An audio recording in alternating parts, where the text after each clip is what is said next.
Assalamualaikum warahmatullahi wabarakatuh.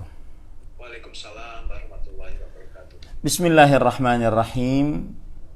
Innal hamdalillah nahmaduhu wa nasta'inuhu wa nastaghfiruh wa na'udzu billahi min shururi anfusina wa sayyiati a'malina. Man yahdihillahu fala mudilla lahu wa man yudlil fala hadiya lahu. Wa ashhadu an la ilaha illallah wahdahu la syarika lahu wa ashhadu anna Muhammadan abduhu wa rasuluh. Ya ayyuhalladzina amanu taqullaha haqqa tuqatih wa la tamutunna illa wa antum muslimun. Ya ayyuhan nasu taqu rabbakumul ladzi khalaqakum min nafsin wahidah wa khalaqa minha zawjaha wa batha minhuma rijalan katsiran wa nisaa'a wattaqullaha alladzi tasaaluna bihi wal arham innallaha kana 'alaikum raqiba. Ya ayyuhalladzina amanu taqullaha wa qulu qawlan sadida yuslih lakum a'malakum wa yaghfir lakum dhunubakum wa man yuti'illaha wa rasulahu faqad faza fawzan 'azima. Amma ba'd, fa inna asdaqal hadits kitabullah wa ahsanul hadi hadi Muhammadin sallallahu alaihi wa ala alihi wasallam wa syarrul umuri muhdatsatuha wa kullu muhdatsatin bid'ah wa kullu bid'atin dhalalah wa kullu dhalalatin finnar. Alhamdulillah, kita bersyukur pada Allah Subhanahu wa taala pada hari ini, hari Ahad, hari yang ke-29 dari Ramadan Mubarak 1443 Hijriah. Kita dimudahkan oleh Allah Subhanahu wa taala untuk duduk bersama mengkaji ayat-ayat suci Al-Qur'an dan hadis-hadis Rasul sallallahu alaihi wa ala alihi wasallam. Salawat dan salam semoga selalu Allah berikan kepada Nabi kita Muhammad sallallahu alaihi wa ala alihi wasallam, pada keluarga beliau, para sahabat, serta orang-orang yang mengikuti beliau sampai hari kiamat kelak. Dengan nama-nama Allah yang husna dan sifat-sifatnya yang ulia, kita berdoa, Allahumma inna nas'aluka ilman nafi'an wa rizqan tayyiban wa amalan mutaqabbala. Allahumma amin. Ahibati fillah, afanillahu iyyakum, kaum muslimin yang saya cintai karena Allah, para jamaah pengajian Pogi Jaya, para profesor, para senior, tenaga kesehatan yang semoga selalu diberikan afiat oleh Allah Subhanahu wa taala. Pada kesempatan kali ini kita membahas sebuah tema yang insyaallah taala mudah-mudahan besok kita memasukinya, yaitu indahnya berhari raya sesuai dengan sunnah Nabi Muhammad sallallahu alaihi wa ala alihi wasallam. Kita langsung saja menyebutkan beberapa poin, ada sekitar 13, 14 sampai 21 poin insyaallah taala kita sebutkan tentang berhari raya sesuai dengan sunnah Rasul sallallahu alaihi wasallam. Yang pertama yaitu diwajibkan mengeluarkan zakat fitr, atau juga di Indonesia disebut dengan zakat fitrah. Zakatul fitrah atau zakatul fitr.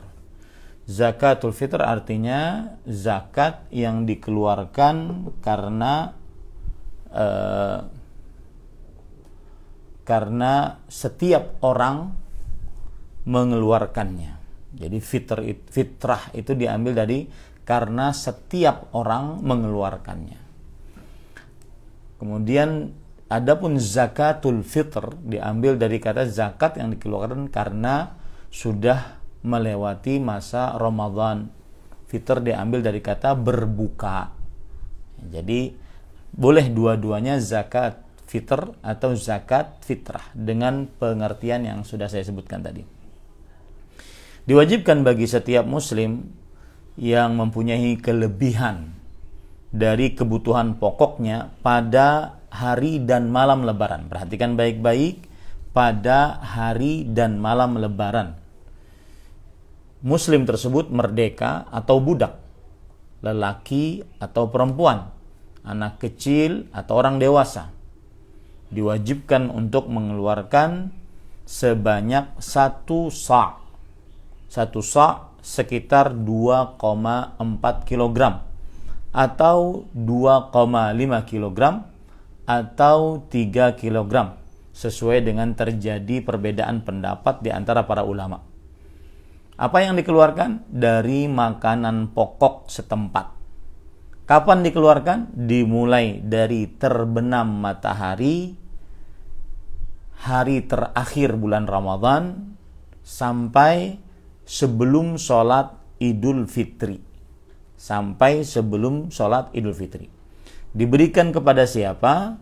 Diberikan kepada fakir miskin sebagai pensucian bagi orang yang berpuasa dari perbuatan sia-sia dan rafath, serta makanan bagi kaum fakir miskin.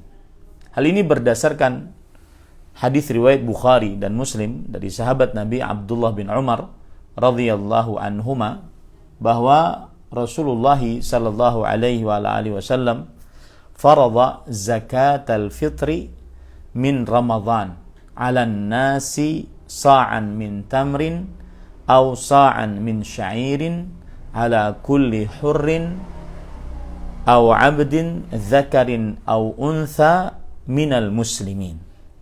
Rasulullah sallallahu alaihi wasallam telah mewajibkan mengeluarkan zakat fitr. Lihat lagi, di dalam hadis disebutkan zakat fitr. Fitr apa tadi? Zakat yang dikeluarkan atas setiap orang. Fitr itu zakat yang dikeluarkan karena sudah melewati bulan Ramadan, akhirnya berbuka kembali. Kata-kata fitr. Dari Ramadan atas manusia 1 sa' dari kurma atau 1 sa' dari tepung atas setiap orang merdeka atau budak, lelaki atau perempuan, anak kecil atau orang dewasa dari kaum muslimin.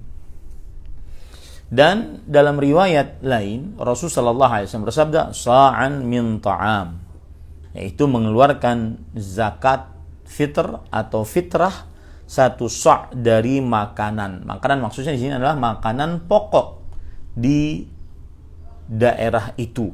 Maka boleh saja dia mengeluarkan beras sebagai makanan pokok orang Indonesia, atau mengeluarkan kurma sebagai makanan pokok orang Arab, dan seterusnya.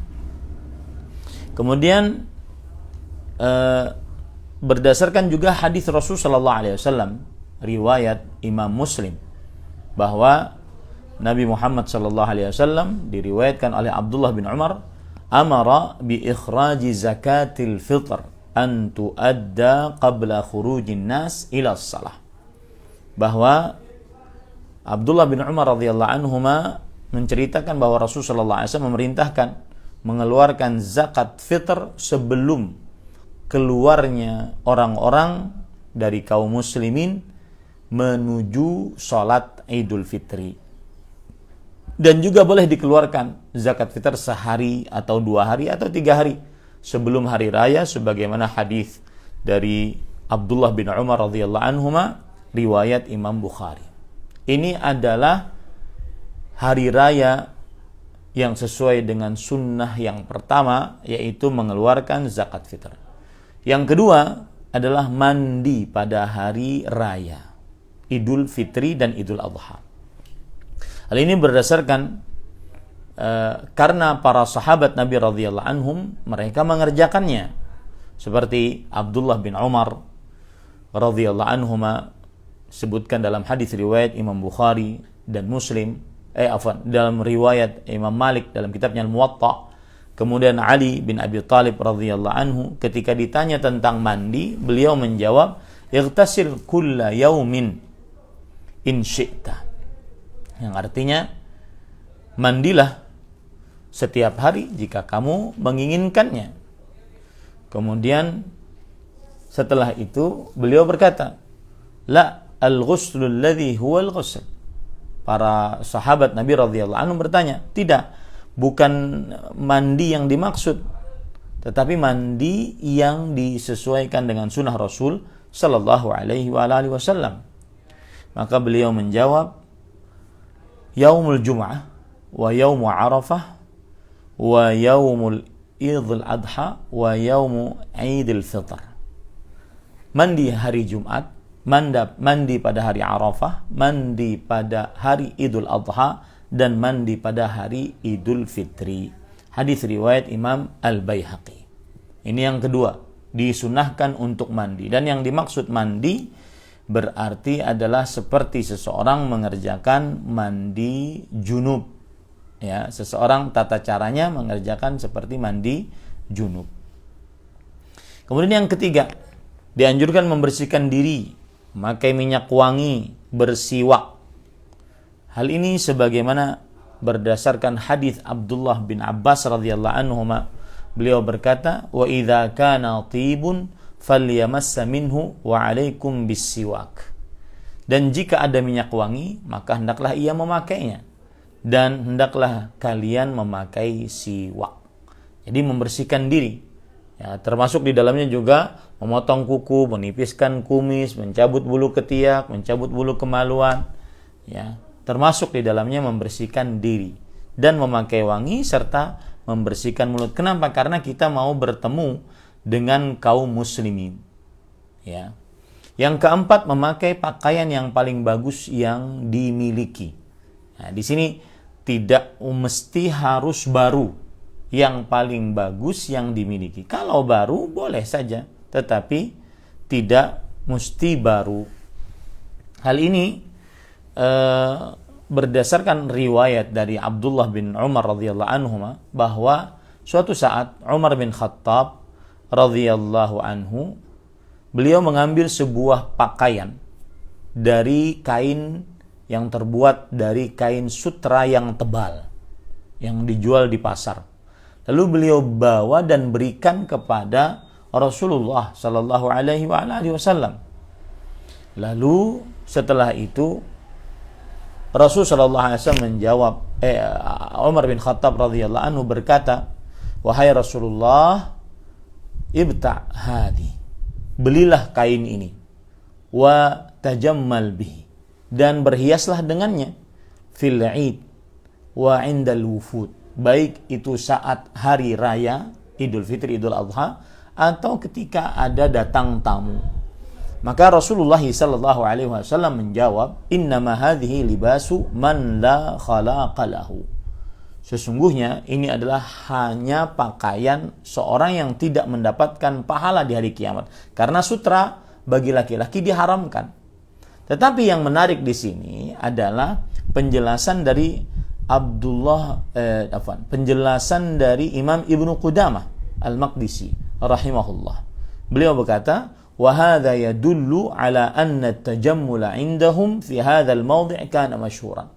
Ini menunjukkan bahwasanya berhias pada kesempatan-kesempatan seperti Idul Adha, Idul Fitri, menyambut tamu, ini adalah sudah menjadi kebiasaan di tengah para sahabat Nabi radhiyallahu anhum.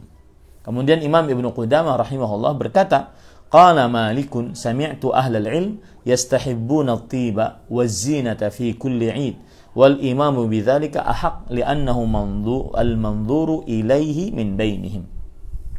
Imam Malik rahimahullahu taala berkata, "Aku pernah mendengar para ulama menganjurkan untuk memakai minyak wangi dan berhias pada hari Idul Fitri, Idul Adha. Dan seorang pemimpin lebih berhak untuk berhias karena dia dilihat oleh orang saat perkumpulan kaum muslimin." Kemudian juga Imam Ibnu Qayyim Al-Jauziyah rahimahullah di dalam kitab beliau Zadul Ma'ad berkata, "Kana yalbasu lil khuruji ilaihima ajmala thiyabih." Rasulullah sallallahu alaihi wasallam memakai pakaian yang paling bagus ketika keluar menuju sholat Id. Nah, ini menunjukkan bahwasanya yang diminta adalah memakai pakaian yang paling bagus. Itu yang nomor 4. Nomor 5, dianjurkan untuk makan beberapa kurma sebelum pergi menuju sholat Idul Fitri, dan dianjurkan memakannya dalam jumlah yang ganjil. Dianjurkan memakannya dalam jumlah yang ganjil. Hal ini berdasarkan hadis dari sahabat Nabi Anas bin Malik radhiyallahu anhu. Beliau bercerita, "Kana Rasulullah sallallahu alaihi wasallam la yaghdu yaumal fitr hatta ya'kula tamarat wa ya'kuluhunna witra." Adalah Rasulullah sallallahu alaihi wasallam tidak pergi ke salat Idul Fitri sampai beliau makan beberapa buah kurma dan memakannya dalam jumlah yang ganjil. Memakannya dalam jumlah yang ganjil.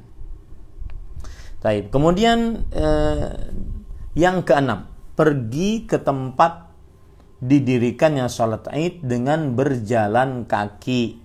Tentunya ini dilihat maslahatnya. Kalau rumahnya sangat jauh dan akhirnya dia terlambat sholat Idul Fitri atau Idul Adha, maka dia memakai kendaraan. Tetapi jika masih sanggup dan masih bisa ditempuh dengan jalan kaki, maka jalan kaki yang sesuai dengan sunnah Rasul sallallahu alaihi wasallam. Dalam hadis riwayat Imam Ibnu Majah dan dihasankan oleh Imam Al-Albani rahimahullah, bahwa Abdullah bin Umar radhiyallahu anhuma berkata, "Kana Rasulullah sallallahu alaihi wasallam yakhruju ila al-'id mashiyan wa yarji'u mashiyan." Adalah Rasulullah sallallahu alaihi wasallam senantiasa keluar menuju salat Id dengan berjalan kaki dan pulang juga dengan berjalan kaki. Yang ketujuh, yaitu melaksanakan salat Id di musalla. Musalla di sini bahasa hadis dan maksudnya bahasa Indonesianya adalah di lapangan yang luas, dan terjadi ikhtilaf di antara para ulama rahimahumullahu taala bahwa yang dimaksud lapangan luas adalah yang dipilih oleh pemimpin setempat, bahwa lapangan tersebut dijadikan sebagai tempat sholat Id, ya. Dan tidak dilaksanakan di masjid kecuali jika ada keperluan. Ya, tidak dilaksanakan di masjid kecuali jika ada keperluan. Dan di sini berdasarkan hadis riwayat Imam Abu Sa'id Al-Khudri radhiyallahu anhu, kana Rasulullah sallallahu alaihi wasallam yakhruju yaumal fitri wal adha ila al-musalla fa awwalu syai'in yabda'u bihi as-salah. Yang artinya Nabi Muhammad sallallahu alaihi wasallam selalu pergi keluar ke musalla, yaitu ke lapangan yang luas pada hari Idul Fitri dan hari Idul Adha.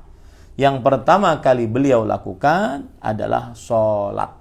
Tidak ada yang lain kecuali sholat yang pertama kali beliau lakukan. Dan sekali lagi, kalau saya boleh bercerita, kami pas waktu di Arab Saudi tadi disebutkan, saya pernah berdakwah di kota Dammam. Dammam itu adalah kota ketiga terbesar industri di kerajaan Arab Saudi, dan dia adalah lumbung minyaknya di Arab Saudi, dan letaknya sekitar 1.300 km dari kota Mekah, kota Madinah. Kalau orang pergi ke Mekah, ke Madinah, dia tidak mengenal sholat Idul Fitri, Idul Adha kecuali di Masjidil Haram dan Masjid Nabawi saja. Tetapi kalau seandainya dia di kota-kota lain yang tidak ada Masjidil Haram dan Masjid Nabawinya, maka dia akan tahu bagaimana Arab Saudi mengatur untuk pelaksanaan sholat Idul Adha, Idul Fitri ini.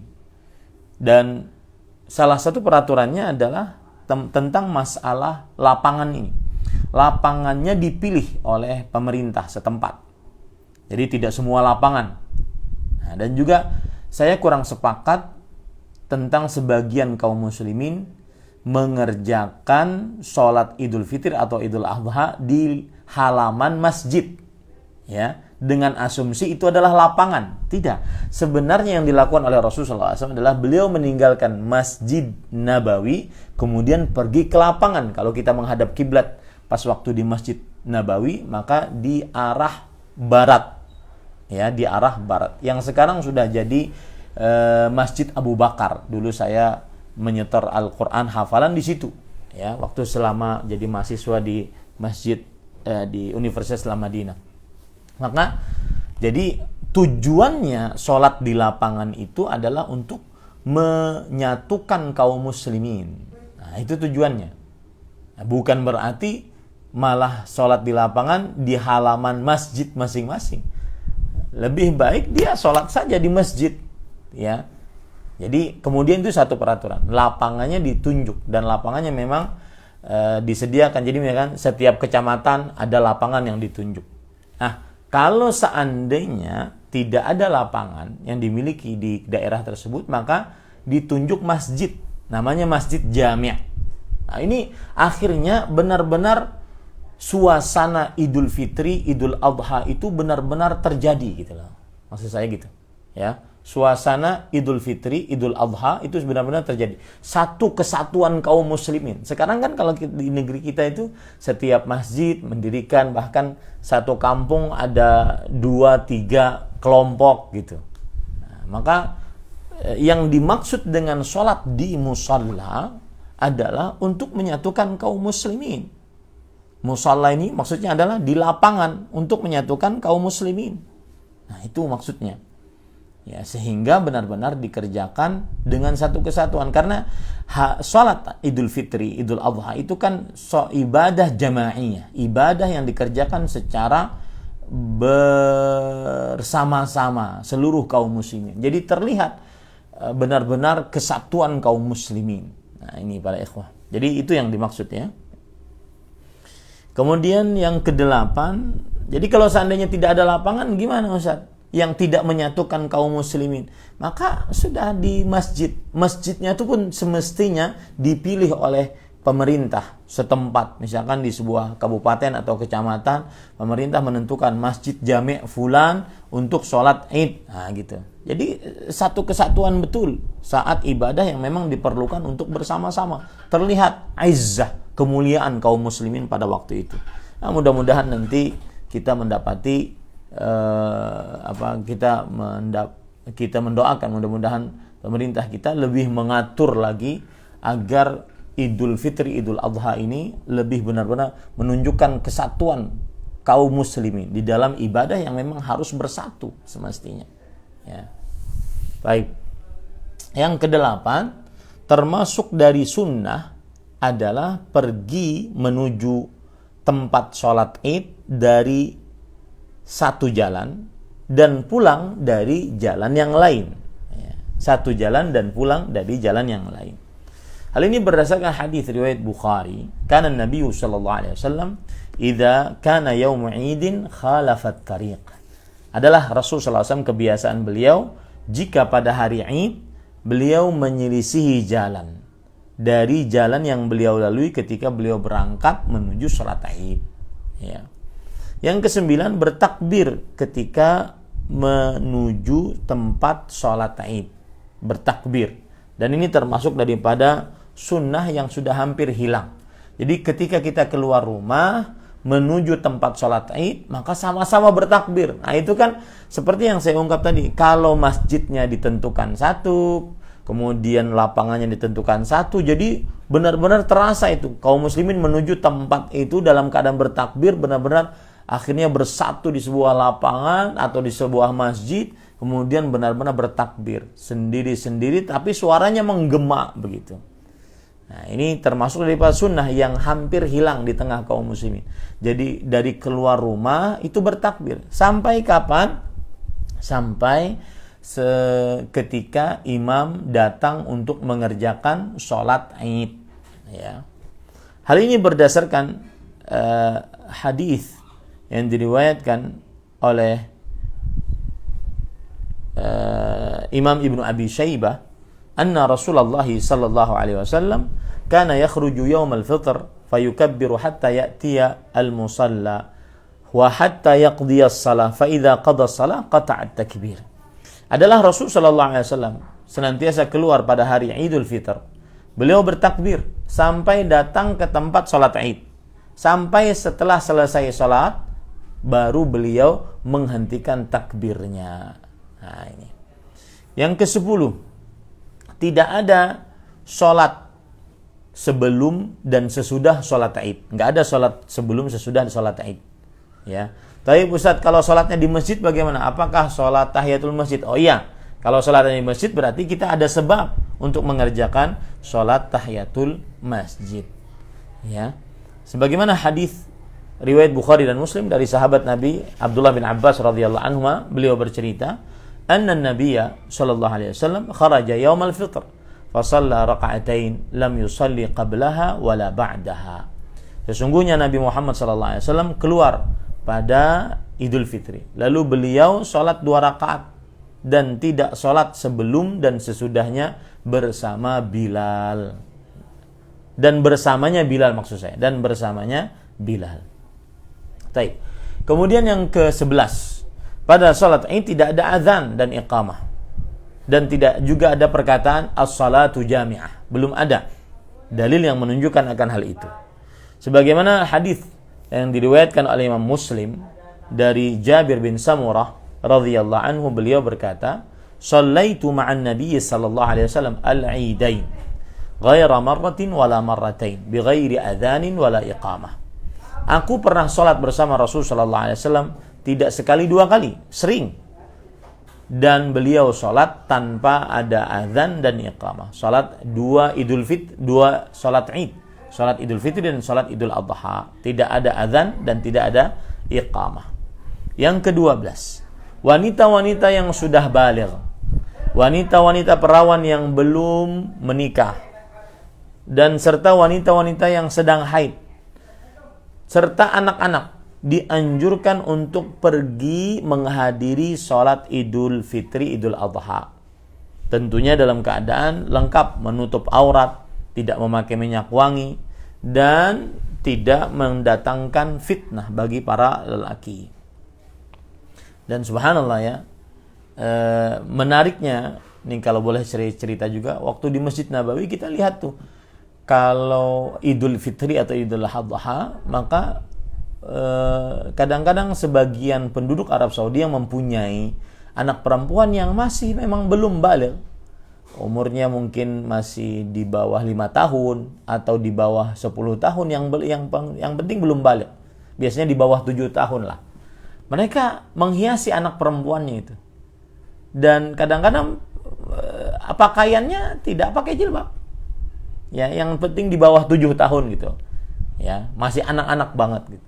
Mereka hiasi dengan pakaian-pakaian yang perempuan yang berhias banget, ya, dan tidak pakai jilbab, ya, karena memang belum baligh. Nah, ini mungkin juga saya sebenarnya tidak suka untuk membanding-bandingkan, ya, tapi menjadi pelajaran bagi kita bahwa sebagian kadang kaum muslimin karena terlalu semangatnya mungkin di beberapa kaum muslimin di negeri kita, karena terlalu semangatnya ingin menjilbabi anaknya, umur anak yang masih bayi sudah dipakein jilbab perempuan gitu ya, bayi masih nyusu sama ibunya, kadang-kadang kan dia kepanasan, kasihan gitu, ya, kasihan. Kita biasa membiasakannya mungkin pada umur sudah 5 tahun, umur 6 tahun, ketika sudah mau mumayyiz. Umur mumayyiz itu umur 7 tahun, ya, umur dia sudah paham mana yang harus ditutup, mana yang tidak harus ditutup, dia sudah paham. Nah, ini harus diperhatikan. Kadang-kadang ketika bayi bahkan ada yang dicadari itu. Dicadari, kemudian ketika sudah waktunya memang berjilbab dan bercadar malah tidak dilakukan. Nah, ini kan terbalik. Ya, jadi pembiasaan itu ada pada waktunya gitu ya.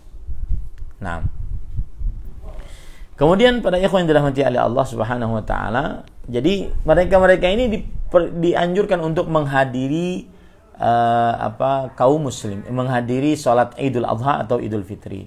Hal ini berdasarkan hadis dari Imam Bukhari dan Muslim dari sahabat perempuan Nabi Muhammad SAW, Ummu Atiyah radhiyallahu anha, bahwa Nabi Muhammad SAW bersabda, "Yakhrujul awatiq wa dhawatul khudur wa awil awatiq dhawatul khudur wal huyyad wal yashhadna al khaira wa da'watal muslimin wa ya'tazilul al huyyadu al musalla."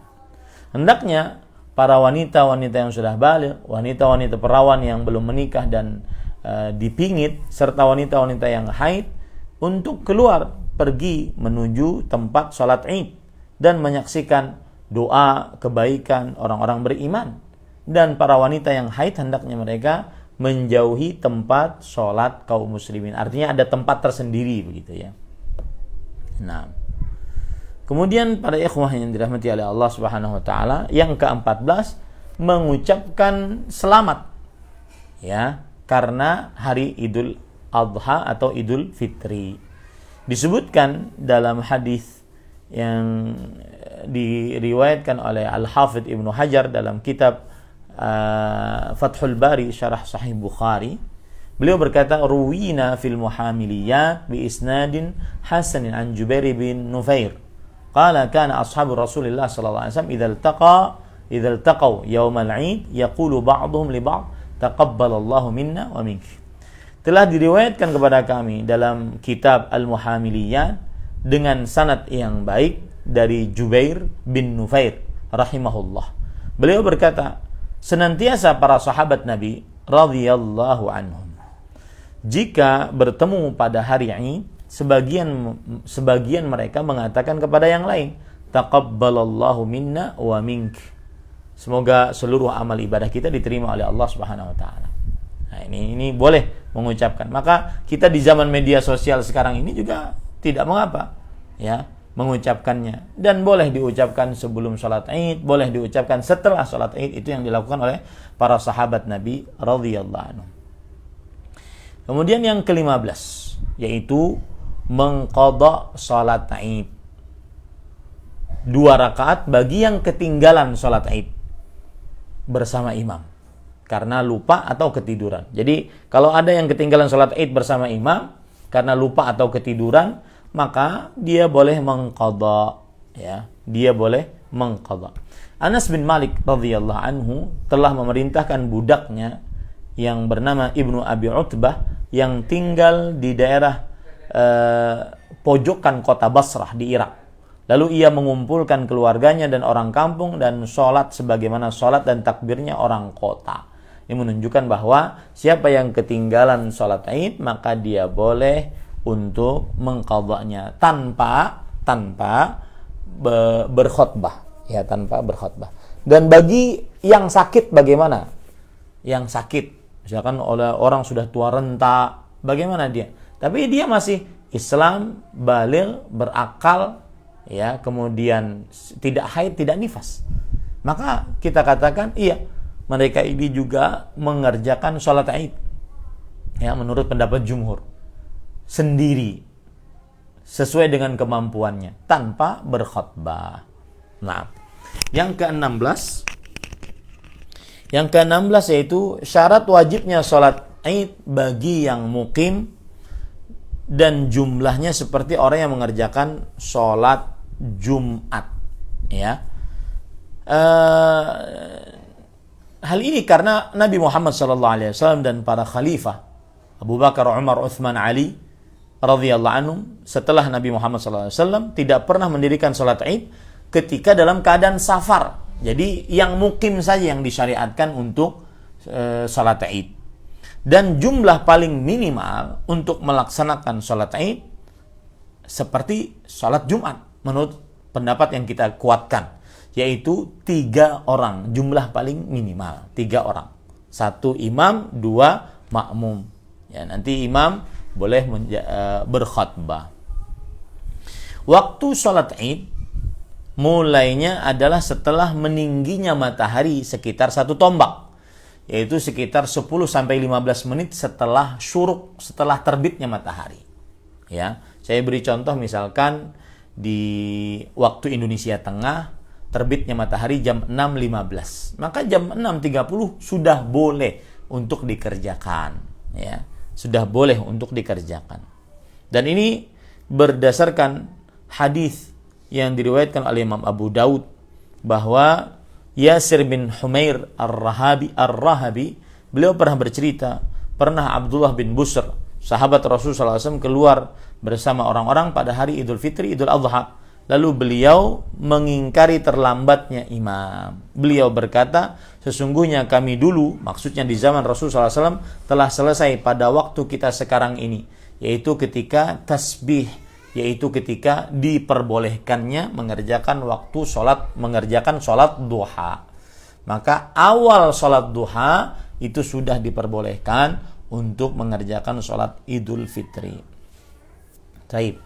Kemudian yang ke-18, setelah salam dari sholat Id, imam berkhutbah dan berdiri memberikan nasihat kepada kaum muslimin. Jadi yang pertama kali dilakukan dulu adalah sholat, baru khutbah. Beda dengan Jumat.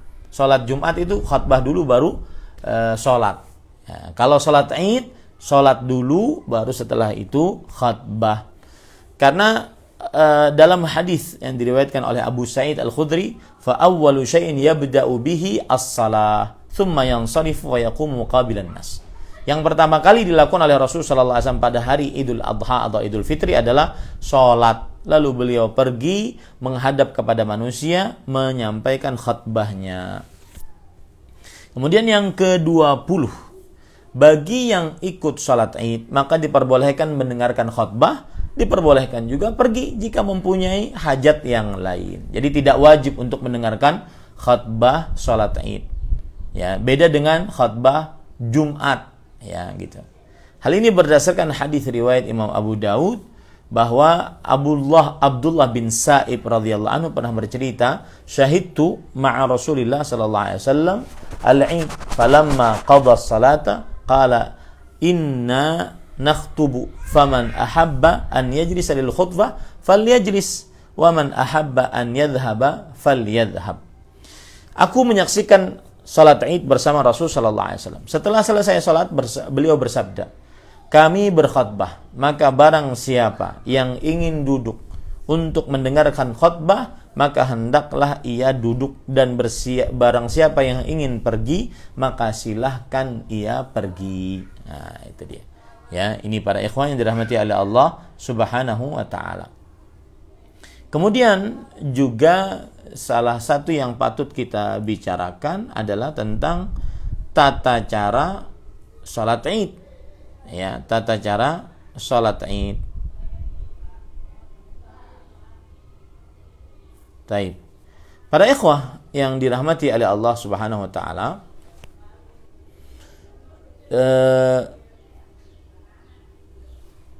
tata cara salat Id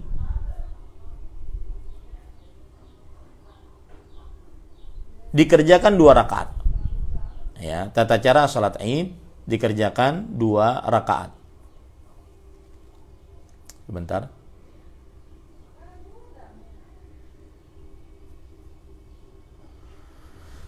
Kemudian imam bertakbiratul ihram, lalu setelah itu beliau setelah bertakbiratul ihram, maka kemudian beliau bertakbir sebanyak 7 kali. Ya, tentunya sebelumnya berniat, ya. Tentunya sebelumnya berniat. Jadi yang pertama beliau lakukan adalah Allahu Akbar, bertakbiratul ihram namanya, dan ini rukun salat. Lalu setelah itu beliau bertakbir Allahu Akbar dengan mengangkat tangan sebanyak 7 kali.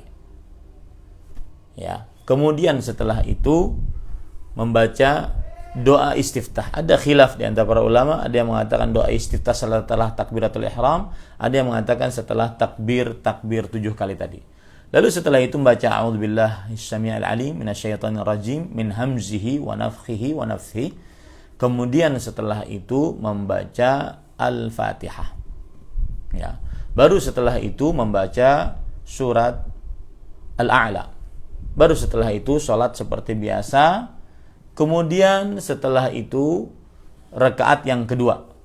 Setelah takbir perpindahan Allahu Akbar, lalu takbir lagi sebanyak 5 kali. Sebagaimana hadis Aisyah radhiyallahu anha wa ardhaha. Kemudian setelah itu baru membaca Bismillahirrahmanirrahim, lalu Al-Fatihah, lalu setelah itu membaca surat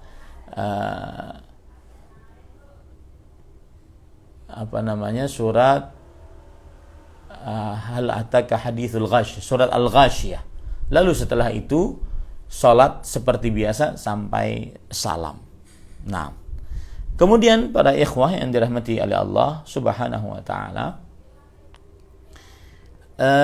di sini saya ingin mengingatkan tentang takbir. Ya, sebagai poin yang ke-21 yang terakhir, bertakbir ada dua macam. Yang pertama yang disebut dengan takbir mutlak, yang bebas. Dan kalau pada hari raya Idul Fitri, ini takbir bebas ini dimulai setelah terbenamnya matahari. Seperti sekarang ini, hari Ahad tanggal 29 Ramadan, kalau seandainya dengan terbenamnya matahari, kemudian terlihat hilal dari bulan Syawal, berarti besok adalah 1 Syawal Idul Fitri 1443 Hijriah, maka disyariatkan pada saat itu untuk bertakbir. Hal ini berdasarkan surat Al-Baqarah ayat 185. Allah Subhanahu wa taala di tengah ayat mengatakan walitukmilul iddah walitukabbirullaha ala ma hadakum wa la'allakum tashkurun. Agar kalian menyempurnakan hari-hari berpuasa dan agar kalian bertakbir mengagungkan Allah Subhanahu wa taala atas apa yang telah Allah Subhanahu wa taala berikan petunjuk kepada kalian dan agar kalian bersyukur kepada Allah Subhanahu wa taala. Kemudian juga para ikhwah yang dirahmati oleh Allah Subhanahu wa taala, di sana ada disebut dengan takbir muqayyad. Nah, takbir muqayyad ini berkaitan dengan hari Idul Adha. Yaitu waktu bertakbirnya adalah setelah sholat subuh hari Arafah, ya. Kemudian sampai habis asar pada hari ke-13 bulan Dzulhijjah, dan juga dikerjakan di setiap setelah sholat fardu pada hari raya Idul Adha saja. Nah, ini sebagaimana yang dilakukan oleh para sahabat Nabi radhiyallahu anhum, seperti Ali bin Abi Thalib radhiyallahu an, Umar bin Khattab radhiyallahu an, Abdullah bin Abbas radhiyallahu anhuma, Abdullah bin Mas'ud radhiyallahu anhu. Taib. Kemudian para ikhwah yang dirahmati oleh Allah Subhanahu wa taala, bertakbir lafaz-lafaznya ada beberapa. Yaitu yang pertama Allahu Akbar, Allahu Akbar 2 kali takbir di depan. La ilaha illallah wallahu akbar, Allahu akbar walillahil hamd. Ini takbir dari Abdullah bin Mas'ud radhiyallahu anhu. Allahu akbar, Allahu akbar. La ilaha illallah wallahu akbar, Allahu akbar walillahil hamd. Takbir Abdullah bin Mas'ud radhiyallahu anhu. Ada lagi takbir yang kedua, Allahu akbar, Allahu akbar, Allahu akbar walillahil hamd. Allahu akbar wa ajal, Allahu akbar ala ma hadana. Ini adalah takbirnya Abdullah bin Abbas radhiyallahu anhuma, diriwayatkan dalam kitab Sunanul Kubra. Kemudian ada lagi takbir yang jenis ketiga, Allahu akbar, Allahu akbar, Allahu akbar kabira. Ini takbirnya Salman Al-Farisi radhiyallahu anhu, diriwayatkan oleh Imam Abdul Razzaq dalam kitabnya Al-Musannaf. Nah, ini ahibati fillah, afanillah wa iyyakum. Taib. Saya ingin mengulang tadi, agak kurang lengkap tadi, tentang tata cara sholat Id. Yang pertama, imam meletakkan di depannya sutrah, pembatas, ya. Dan ini sebagaimana dilakukan oleh Rasulullah SAW dalam hadis riwayat Bukhari dari hadis Abdullah bin Umar radhiyallahu anhuma. Karena idza kharaja yaumal Id amara bil hirbah fatudau baina yadayhi.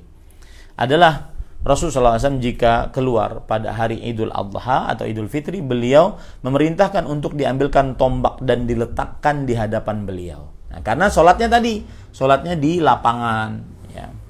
Kemudian yang kedua, sholat Id dilakukan 2 rakaat, sebagaimana hadis dari Umar bin Khattab radhiyallahu anhu. Salatul Jumat rakaatan wa salatul fitri rakaatan. Salat Jumat 2 rakaat, salat Idul Fitri 2 rakaat.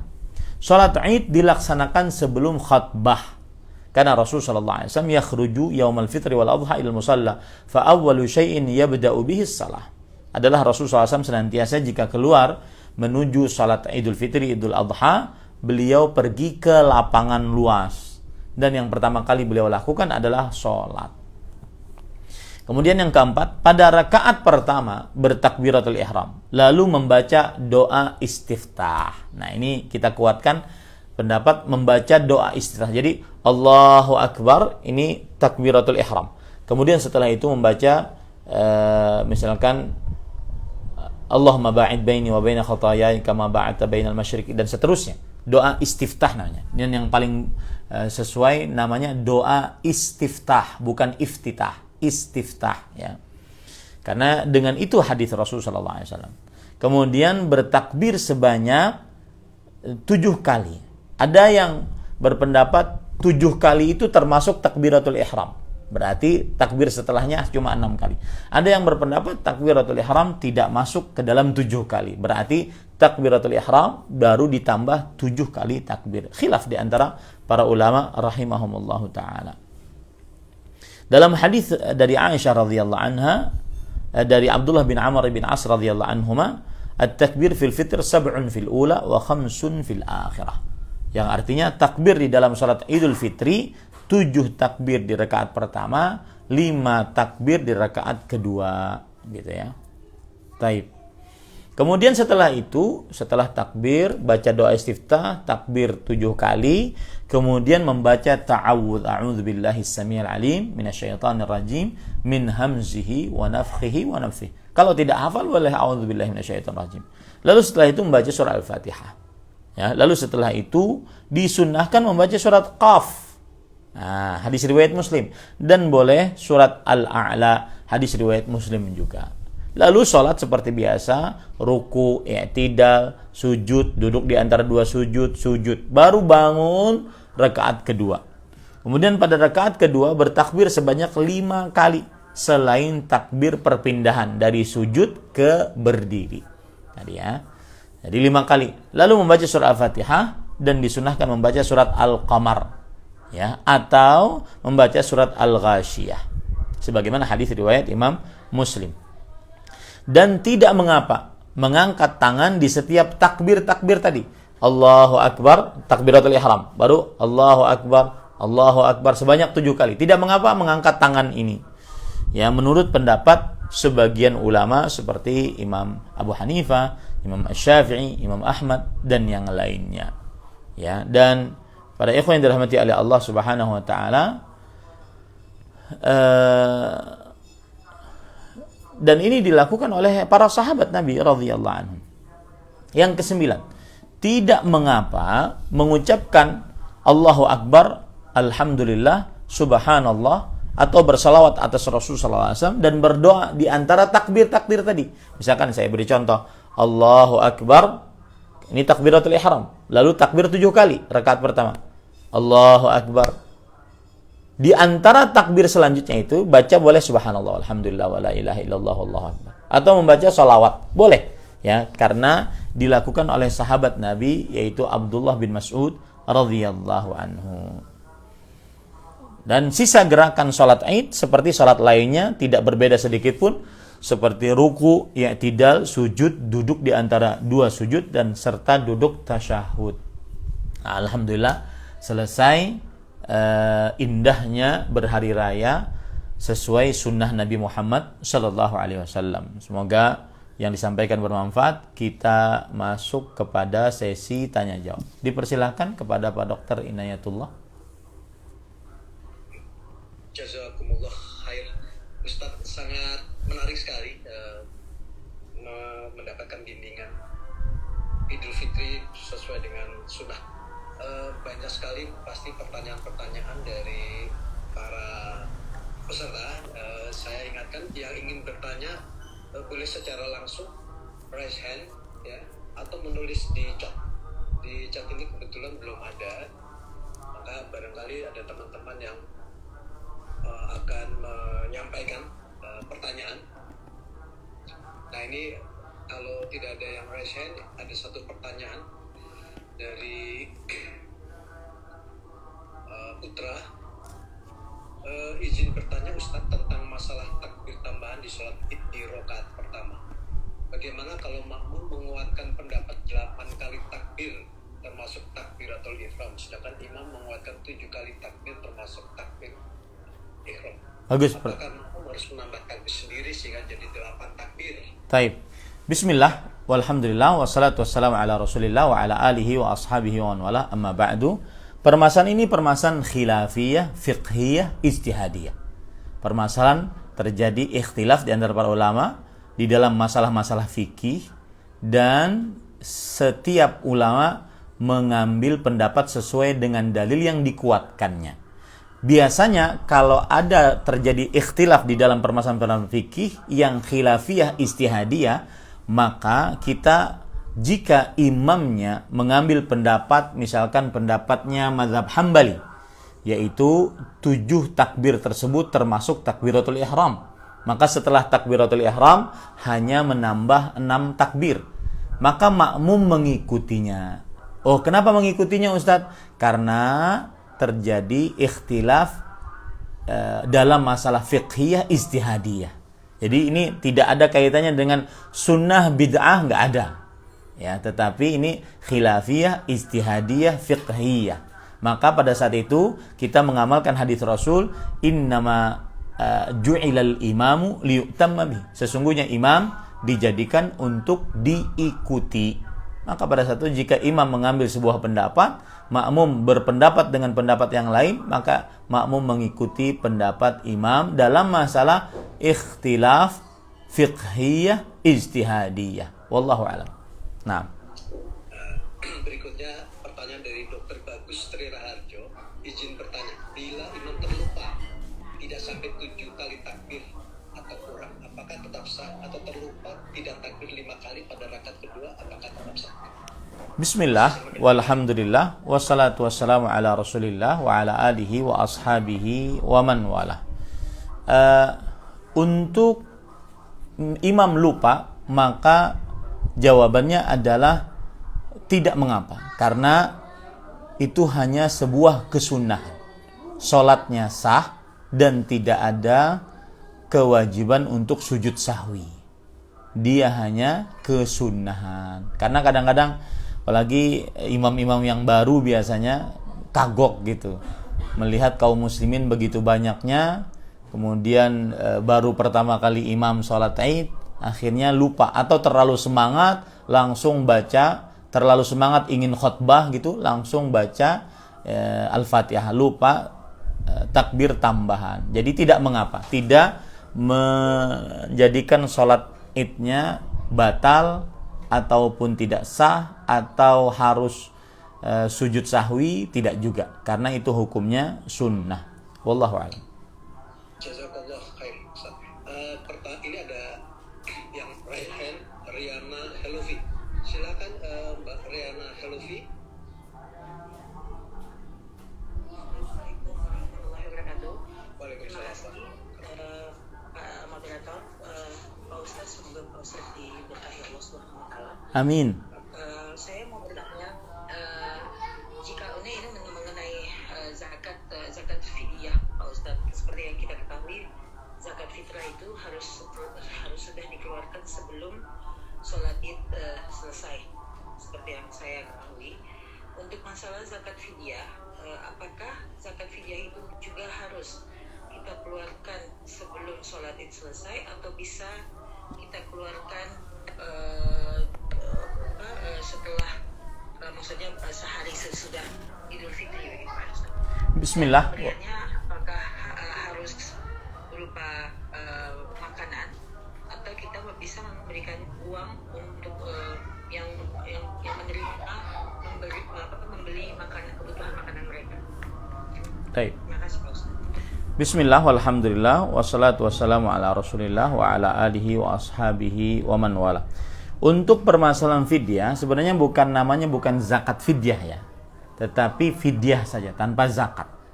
Karena zakat itu ada zakatul mal, zakat harta, dan ada zakat al-fitr, zakat fitrah atau zakat fitr. Adapun fidyah tidak dinamakan tidak dinamakan zakat fidyah, tetapi dia adalah membayar fidyah. Nah, ini bagaimana tata cara membayar fidyah? Pertama, membayar fidyah bagi yang tidak berpuasa pada bulan Ramadan disebabkan karena beberapa sebab. Satu, karena sakit kronis menahun sulit diharapkan kesembuhannya. Yang kedua, karena tua renta, lemah, tidak sanggup untuk berpuasa. Maka yang seperti ini diperbolehkan untuk berbuka di siang hari bulan Ramadan, tidak berpuasa tapi membayar fidyah. Baik. Membayar fidyah tata caranya ada dua. Yang pertama, memberi bahan makanan pokok sekitar setengah sa' atau 1,5 kilogram. Kalau kita di Indonesia bahan makanan pokok beras, gandum, sagu. Kalau di negara lain mungkin kurma atau yang lainnya. Maka pada saat itu diberi kepada seorang fakir miskin sebagai gantian sehari dia tidak berpuasa. Ini boleh dilakukan atau yang kedua dulu. Yang kedua adalah caranya menyediakan makan 1 kali kenyang. Ya, menyediakan makan 1 kali kenyang. Makan siap saji 1 kali kenyang kepada seorang fakir miskin pada sehari dia tidak berpuasa itu. Nah, ini semuanya dibolehkan kedua-duanya. Nah, kapan mengeluarkannya? Baik bisa dikeluarkan di bulan Ramadan atau setelah Ramadan. Kapan seorang tersebut mampu untuk mengeluarkan fidyahnya, maka dia bisa mengeluarkan fidyahnya. Demikian. Wallahu a'lam.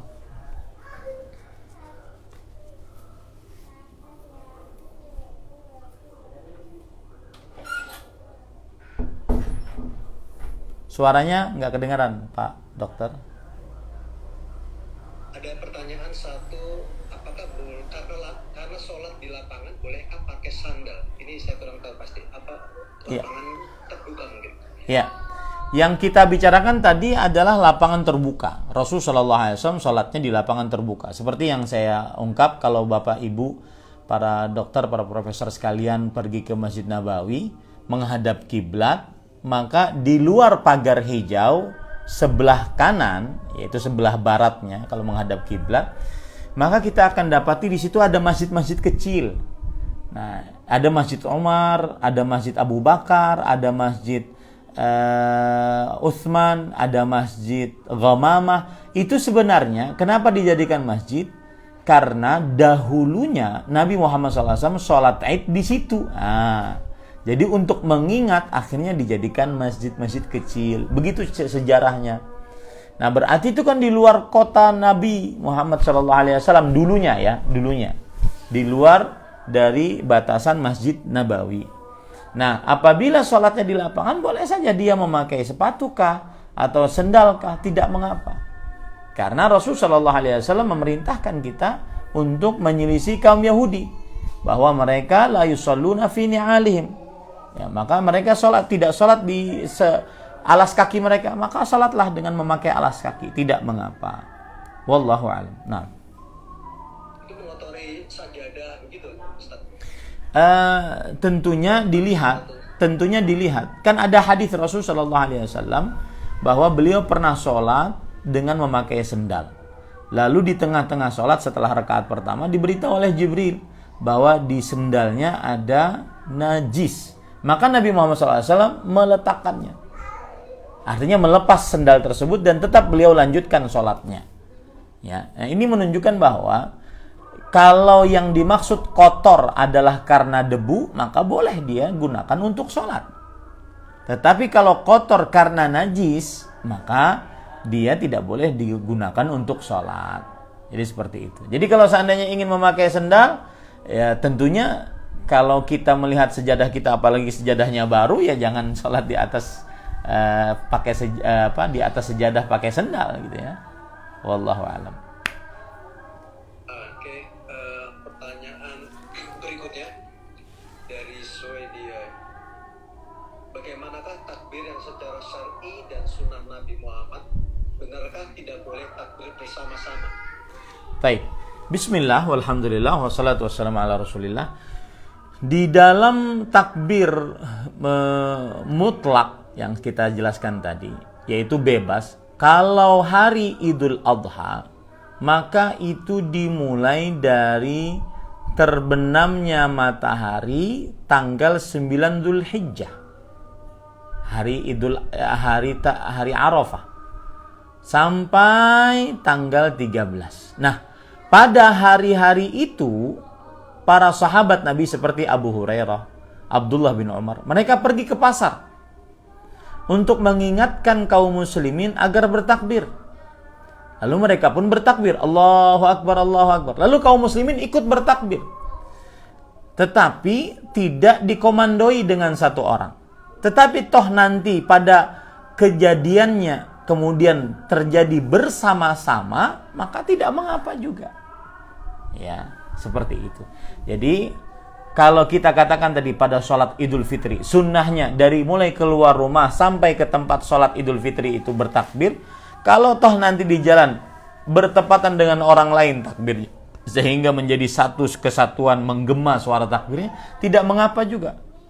Ya, itu yang mungkin perlu diperhatikan adalah dipimpin oleh satu orang. Jadi ini perkara yang agak ringan, tidak terlalu masuk ke dalam perkara bid'ah atau sunnah. Wallahu a'lam. Ustaz, oleh karena waktu maghrib sudah hampir di Banjarmasin, Iya.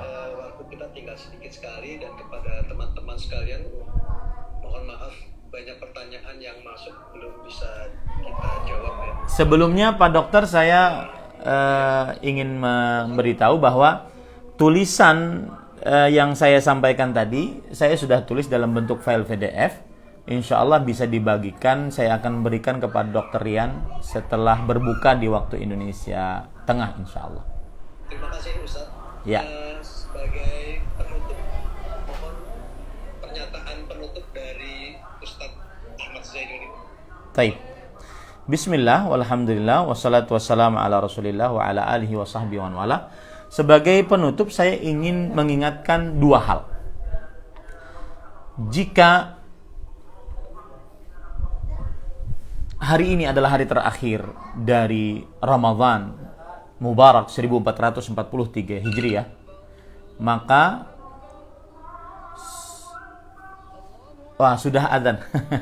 Di sini sudah adzan. Yang jelas saya ingin katakan bahwa berdoalah banyak-banyak agar amal ibadah kita diterima oleh Allah Subhanahu wa taala. Dan yang kedua yaitu istiqamah. Istiqamah sehingga kita benar-benar mengambil pelajaran dari bulan Ramadan ini. Ini yang bisa saya sampaikan. Wallahu a'lam. Sallallahu Nabi Muhammad. Walhamdulillahirabbil alamin. Wassalamualaikum warahmatullahi wabarakatuh. Waalaikumsalam. Saya mohon pamit langsung Pak Dokter. Terima kasih Ustaz. Sama-sama. Jazakumullah khairan Ustaz. Barakallahu fiik. Terima kasih